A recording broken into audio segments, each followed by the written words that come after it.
In this video, we are going to be covering what's going on in the markets, NFT pumping once again. We're also going to be covering some of the major news on some of the biggest projects in the space, as well as some up and coming mints you definitely don't want to miss out on. So overall, the market itself kind of looks pretty green, right? If you're going on CoinMarketCap, you're seeing green across the board. Ethereum especially touching that 1.9K. So this is all in anticipation for the merge that is happening on Ethereum. Now, we're not going to dive into exactly how that works technically or what the benefits are, but it will improve the Ethereum ecosystem, making things cheaper and faster in general. That's pretty much all you need to know. The reason why everything's pumping is because there have been some tests and the tests have been successful. And so every other month they're making progress towards actually completing this and final merge, and it's getting closer and closer to the date. And so that's why people are kind of buying into the rumors and the news and things like that. It's all speculation at the end of the day. It's not as if Ethereum became suddenly more valuable. It's that people will believe that it will become more valuable in the future.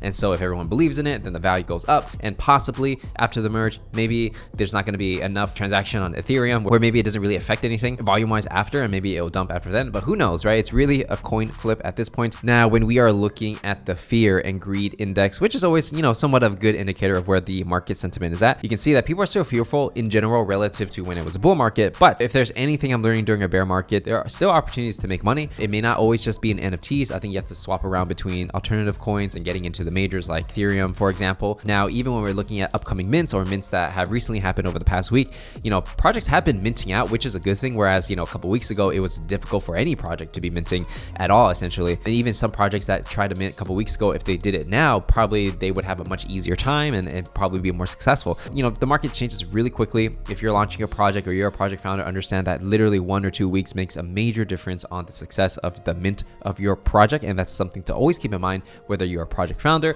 or a speculator or someone who's just trying to flip. These things definitely do come into play. Let's go ahead and get into some major news when it comes to World Wide Web. We did talk about them recently, where they had all these like 3D things going on, transitioning from just a 2D project into a 3D project. Open world interoperability, or however you say that word. They did a partnership or doing a partnership with Gamestop NFT. From my understanding, Gamestop is not like super huge when it comes to like influence in the NFT space, but they do have a lot of distribution. They have a big audience. It's a big brand that everybody kind of knows, right? And so if GameStop gets popping off when it comes to like their marketplace and like trying to get people on board in the NFT space from gamers at least, then World Wide Web being in a position to capture that audience attention might be beneficial for them. And again, it's all speculation at the end of the day, because there's no like 3D game that we can play today. They're building, and I guess this is something that gets the people going, and a lot of times people buy in hype, and so that's why I'm sharing it with you. Now, in other news, Opensea recently updated their policy when it comes to buying and selling NFTs that have stolen, right? So before, when you had your wallet drained out, people stole your NFTs. What happened is they would trick you,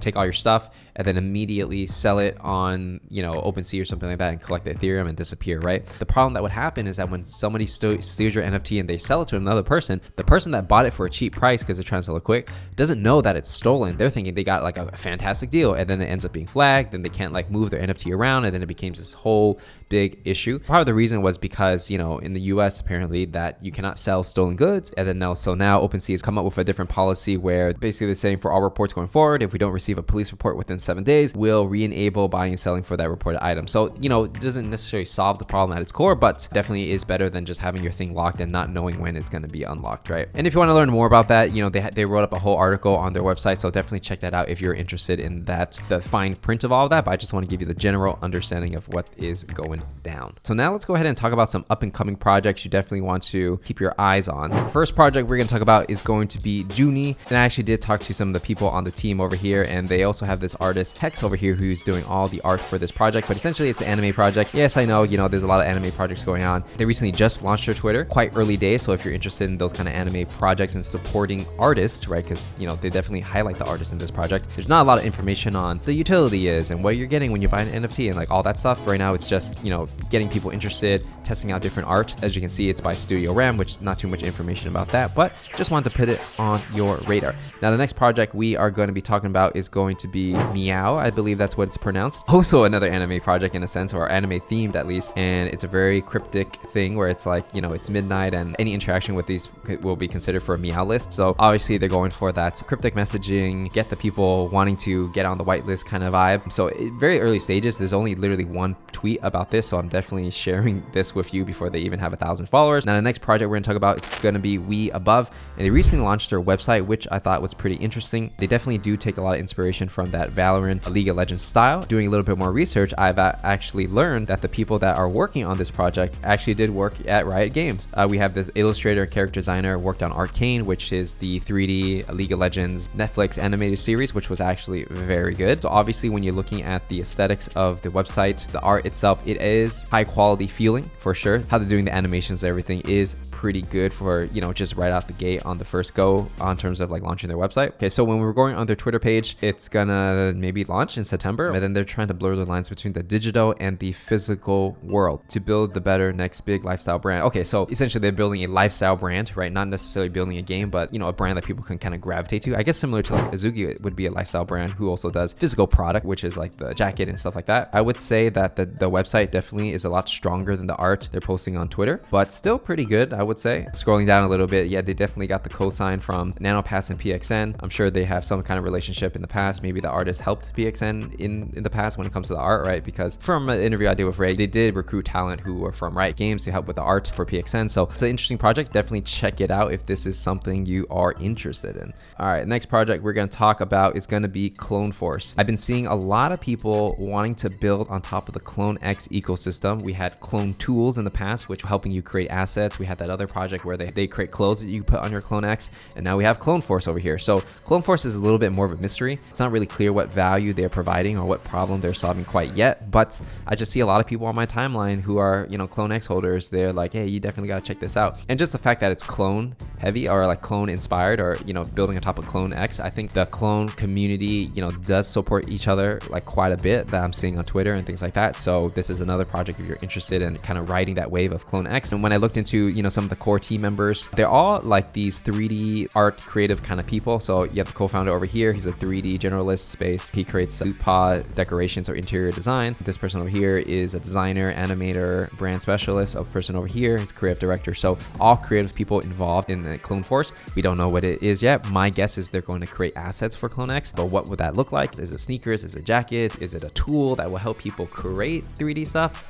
Who knows, but interesting stuff. In the previous video, Vega over here, he actually did a music video using his CloneX in VR, and I believe he was the first person to use a CloneX in like a legit music video, and he even had someone like famous on the internet as like featured on this song. And so I actually reached out to him, and we are actually doing a Parallax podcast with Vega sometime next week, because we're not all about just supporting projects, we're also supporting artists as well. And so it's going to be pretty fun to interview a rapper to see what he's thinking, why he used the CloneX as avatar for his, you know, rapping career in a sense. Very interesting stuff. Definitely like kind of groundbreaking when it comes to like people building IPs and taking like using their IP seriously for like a real legitimate career. So I'm really curious to know like what they're thinking, or what he's thinking at least, and to see how the space is going to evolve over time, right? Because let's say Vega does really well and his music videos are popping off, and then there's this, you know, core community that supports them. Who knows, you know, we might get more people who are using CloneX or Azukis or Bored Ape or Moonbirds or whatever the case is to actually build real businesses on top of those platforms. So that's always something that's interesting. Just as a reminder for anybody who's interested in learning more about NFTs, diving deep into it, creating your own projects, or helping other projects do their thing, we're actually hosting a training